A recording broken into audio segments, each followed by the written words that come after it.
Македонски возач протеран од Германија, надминал 3 дена од дозволените во Шенген зоната. Поминал со казна од 150 евра, но морал да купи и авионски билет за да ја напушти земјата. Му било дозволено камионот да го предаде на друг колега, за да пренесе стоката до саканата дестинација.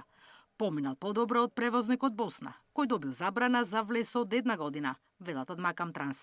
Алармот Сдруженијето на превозници од регионот го подигна. Побара итен состанок со Европската комисија за решавање на статусот на професионалните возачи. Бараме и во овој преоден период додека најдат соодветно решение кое би да се напише во таа регулативата за визна либерализација за продолжен престој, да се применува оно што е потпишано уште во 2001 со Асоциација и стабилизација, да престанат со контролите кои што сега засилено ги прават, иако, како што знаете, пред тоа имавме протести, ветување, дека се препозна возачите, дека не се туристи, него се професионалци.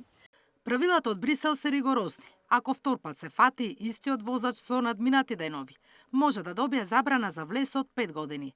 Затоа од Макам Транс препорачуваат превозниците да ги избегнуваат пристаништата во Росток и Салцбург, кои се мапирани како места каде најчесто се вршат контроли. За проблемот кој го имаат професионалните возачи од Македонија, Србија, Црна Гора и Босна, 4 дена ги блокираа граничните премини со земјите членки на Унијата. Комисијата најави преодно решение за овие возачи, кое се уште не е донесено.